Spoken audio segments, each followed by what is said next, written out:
Notre dernier rendez-vous de la semaine est avec Madame Élise Boucher de Gonzague, cette grande personnalité de la région de Nicolet-Yamaska.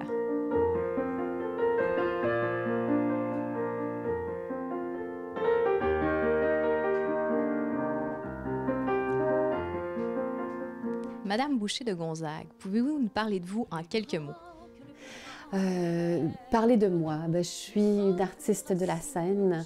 Je chante depuis toujours, je pense que je peux dire ça comme ça. J'ai eu la chance d'avoir des parents musiciens. Maman jouait de l'orgue, du piano et mon père était chef de chœur. Et dès l'âge de 9 ans, j'ai chanté avec eux dans toutes sortes d'événements. Et puis, chanter est devenu mon métier tout naturellement, tout comme on respire, tout comme on marche, on danse pour certains. Voilà. Et en fait, vous êtes auteur, compositeur, interprète depuis 1974. Oh, qui est-ce qui vous a dit ça? Ah, j'ai mes sources. Oui, ben oui, j'étais tout de suite sur la scène avec mes chansons quand j'ai commencé à chanter devant un public. Et en fait, j'ai jamais arrêté de composer.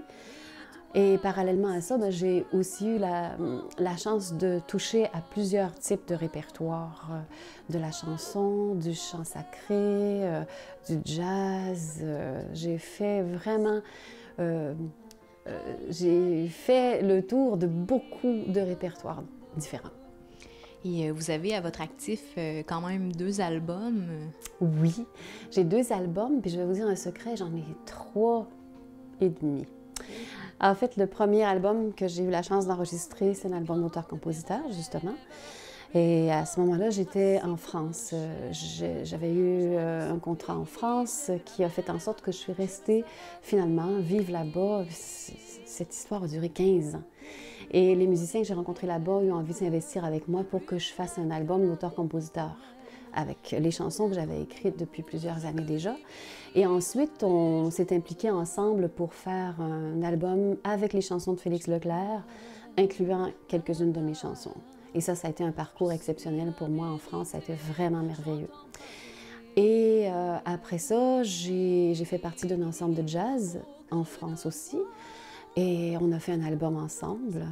Et maintenant, je suis en train, avec Louis Caron, de créer un spectacle qui va s'appeler Par les mois français et qui va être le thème de Nicolet Francoville 2014.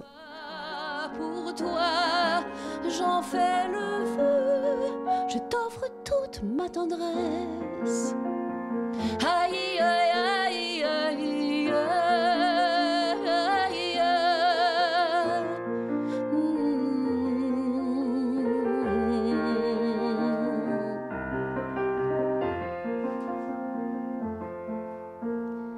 Plus grand que le plus grand de mes rêves, plus fort que les racines d'un chêne.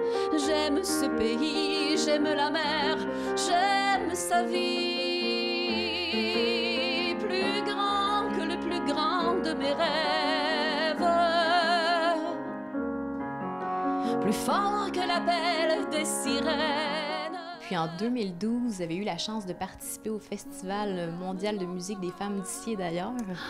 Oui, et ça, c'est vraiment très, très touchant pour moi parce que depuis que je suis revenue vivre au Québec, étant donné que je suis installée à Nicolet, j'ai la chance d'être proche d'Odanak et Odanak, c'est le lieu de naissance de mes ancêtres abénakis.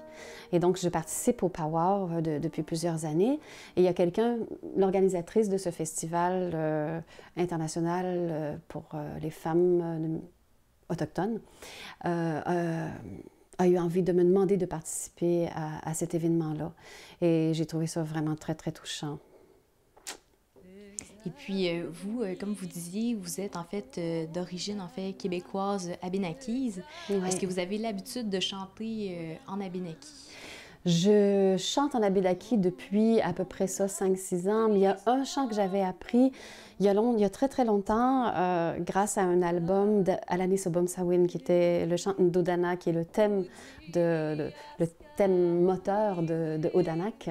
Et ça, je le chantais toujours à chaque fois que j'étais en spectacle en Europe. Je l'ai fait avec moi.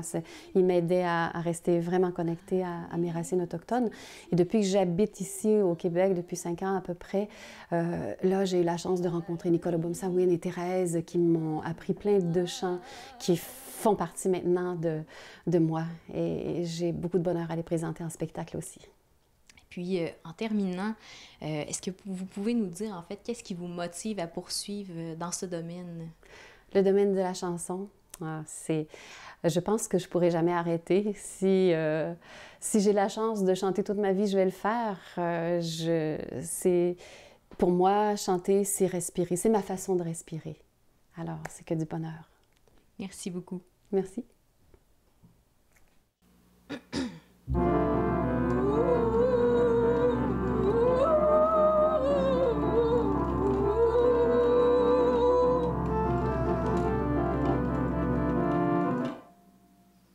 C'est ce qui termine notre émission d'aujourd'hui. Si vous avez des commentaires ou des suggestions, vous pouvez nous les faire parvenir aux coordonnées qui s'affichent à l'écran. Au nom de toute l'équipe, je vous remercie d'avoir été à l'écoute.